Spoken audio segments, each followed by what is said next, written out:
জন্য আলাদা খাবার আছে, তাই তো?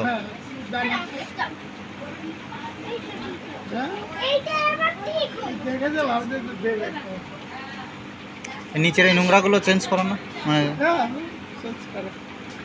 কিসের সব সব কলের জল?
আমি ঘরের দরজা বানানি যে এবার আমি এইখানে কোনো ইয়ে নেই, এমনি এরকম নিচে এর ভিতরে মানে মাছ ধরতে হবে, মাছ না এটা একটু মানে এই গাছে